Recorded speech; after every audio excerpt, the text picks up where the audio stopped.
দেখুন বন্ধুরা, আমি 3টে শুকনো লঙ্কা আর কটা পাকা লঙ্কা আর রসুন, একটা আস্ত রসুন আর ওই যে আদা আমি দিয়ে দিলাম। দিয়ে এবার মিক্সার করে নেব।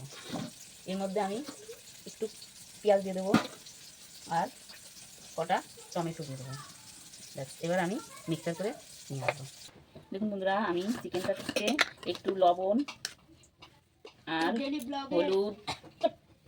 হলুদ আর একটু তেল আমি মাখিয়ে রেখে দেবো। দেখুন বন্ধুরা, আমার মাখানো হয়ে গেছে। আমি এবার এটা ঢেকে রেখে দেবো। আমি কড়াইতে তেল দিয়ে দিয়েছি, তেলটা গরম হয়ে গেছে। আমি এবার আলুগুলো একটু ভেজে নেব। দেখুন বন্ধুরা, আলুগুলো আমি একটু ভেজে নেব।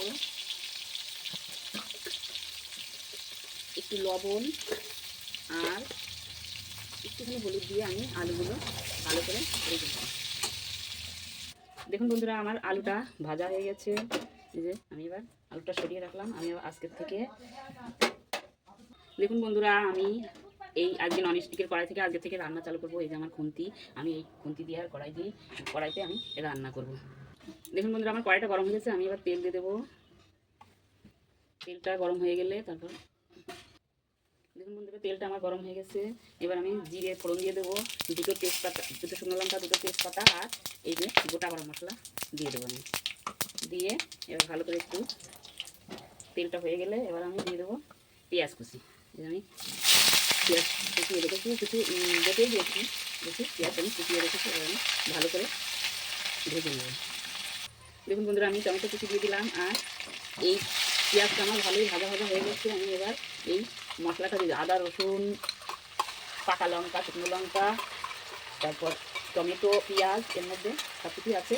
আমি একবারে পেস্ট করে নিয়েছি, পেস্টটা আমি দিয়ে দিলাম। এবার এর মধ্যে আমি কিছু গুঁড়ো মশলা অ্যাড করবো, স্বাদ মতো লবণ আর 1 চামচ হলুদ। একটু ভালো করে মিশিয়ে নিই।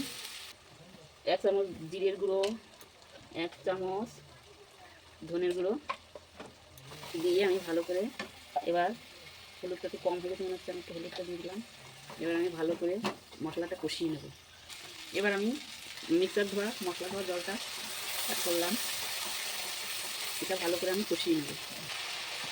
আমার মশলাটা কষানো হয়ে গেছে, তেল ছেড়ে গেছে। এবার আমি চিকেনটা, ম্যারিনেট করা চিকেনটা দিয়ে দেবো। দিয়ে ভালো করে কষিয়ে নেব।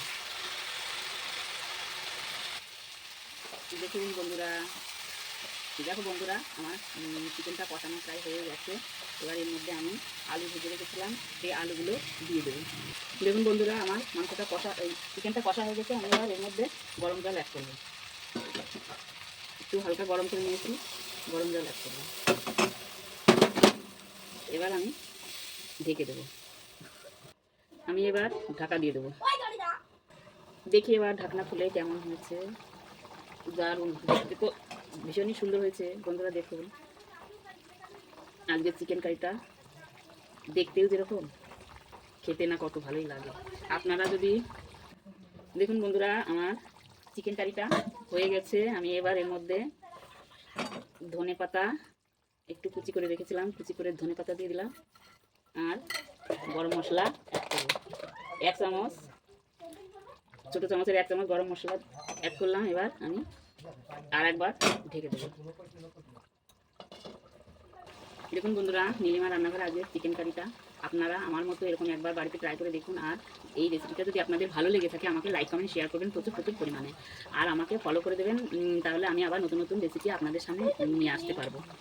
আমি এবার চিকেনটা নামিয়ে ফেলবো গ্যাস অফ করে। আমি চিকেনটা ভেজে ফেলবো, চিকেন কারিটা।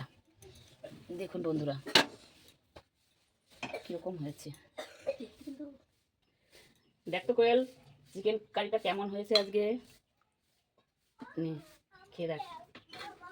এই দেখুন বন্ধুরা, আমার আজকে চিকেন কারিটা দেখতে ভীষণ আর খেতেও দারুণ।